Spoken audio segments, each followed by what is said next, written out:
Welcome students. Today we shall start chapter 2, the flower. You see the picture here, structure of a flower. Structure of a flower, a typical flower with its internal parts. The flower is the reproductive part of a plant. The flower is attached to the shoot by means of a stalk or pedicel. Here, stalk or pedicel. The tip of the stalk is enlarged and slightly flattened from where the petals and other parts arise. This flattened part of the stalk is called the thalamus. Here you see thalamus. So a flower is attached to the branch of a plant by a stalk called pedicel. The thalamus bears the parts of the flowers in four circles called whorls. The four whorls of the flower are calyx, corolla, androecium and gynoecium. First whorl, calyx. Calyx is the outermost whorl of a flower. It is formed by leaf-like sepals and is usually green in color. These enclose or protect the young flowers at their bud stage. See here sepals, here sepals. Now next whorl, corolla, formed by petals. Corolla is the second whorl of a flower. It consists of petals which are brightly colored, striped or spotted and scented. These protect the reproductive parts of a flower.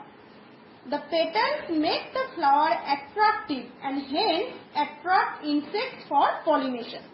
You see here petals, here petals. We shall learn about pollination later.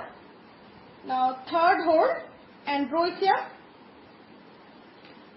It is the third whorl of the flower, inner to the petals. This whorl is made up of stamens. Each stamen is made up of a thin thread-like filament which at its tip bears an anther. See, filament and here anther, together stamen. The anther contains pollen sacs which produce a yellow powdery material consisting of pollen grains. The pollen grains contain the male gametes. You see here, see the picture. Here filament, anther, structure of stamen. Here stamen, filament and anther. So the anther contains pollen sacs which produce a yellow powdery material consisting of pollen grains. Here you see filament, anther and here pollen sac and here pollen grains. The pollen grains contain the male gametes. Hence the androecium is called the male reproductive part of the flower. So stamens along with anthers are the male reproductive parts of the flower. Here stamen. So next gynoecium. It is the fourth and the innermost whorl of the flower. It is made up of the carpel or the pistil. Here carpel or pistil. The pistil is further made up of three parts: a solen ovary at the base, a tube-like style arising from the ovary which has an expanded stigma at its tip. You see here structure of a carpel. See, solen ovary at the base and then a tube-like style here and then here stigma, ovary Here also ovary, style, stigma. Ovary, style, stigma. The stigma receives the pollen grain. The style transfers the male gametes of the pollen grains into the ovary. The ovary contains small rounded bodies called the ovules, which contain the female gamete. Here you see ovary wall and here ovules. Ovules. So the ovary contains small rounded bodies called the ovules, which contain the female gamete. Here ovule. For this reason, the gynoecium is called the female reproductive part of the flower. So carpels are the female reproductive parts of the flower. So you see here, stigma, style, ovary, together carpel. Here, stigma, style, ovary, together carpel. Pollen grains settled on stigma here. So now you see the next slide. I think stamen and structure of carpel is clear to you. Now see the next picture. If all the above four holes, means calyx, corolla, androecium and gynoecium, are present in the same flower, it is known as a complete or bisexual flower. Here, complete or bisexual flower. So next, if any one of the four holes is missing from a flower, the flower is said to be incomplete. Here, you see, incomplete. If any one of the four holes is missing from a flower, the flower is said to be incomplete. Now, types of flowers.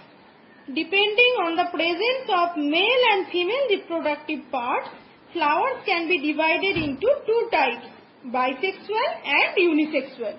Here, first, bisexual flowers.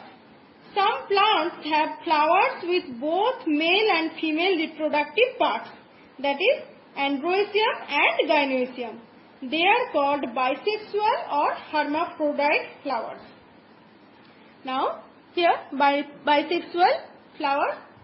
Now, unisexual flowers. In certain flowers, either the male or female reproductive parts are found. They are called unisexual flowers. Here, unisexual flower. Now, functions of the flower.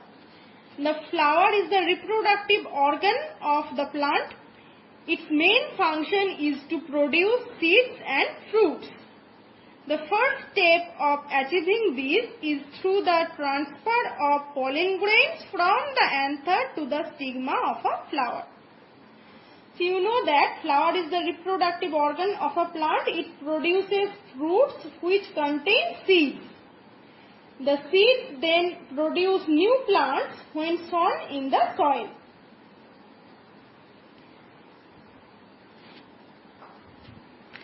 Now, pollination. You see the next picture, pollination. Pollination is the transfer of pollen grains from the anther to the stigma of a flower. So, pollination is the transfer of pollen grains from the anther to the stigma of a flower. There are two types of pollination, self-pollination and cross-pollination. First, self-pollination. It occurs either within a single flower or between flowers of the same plant. Here, the pollen grains from the anthers fall on the stigma of either the same flower or another flower on the same plant. Here you see self-pollination.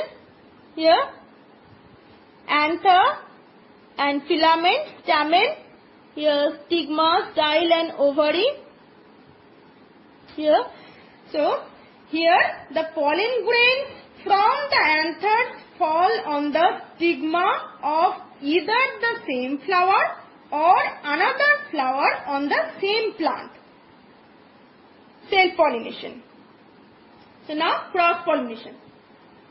It occurs in flowers on different plants of the same kind. Kind means type.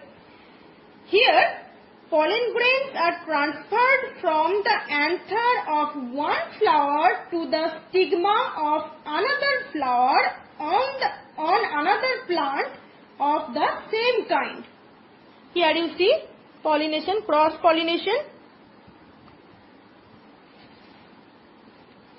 Here between two flowers of the same kind. Here. So in cross-pollination, pollen grains are transferred from the anther of one flower to the stigma of another flower on another plant of the same kind. Cross-pollination. So I think structure of a flower and pollination is clear to you. You see the picture here. So you know each stamen is made up of the following parts. What? A long elongated and thread-like filament. Here filament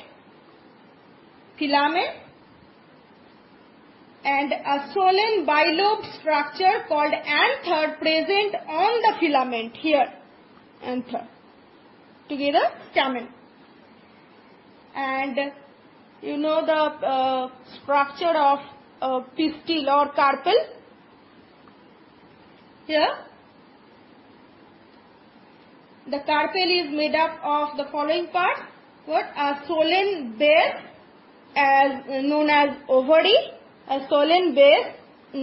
ovary, and a stalk-like structure called style which extends from the ovary. Here style.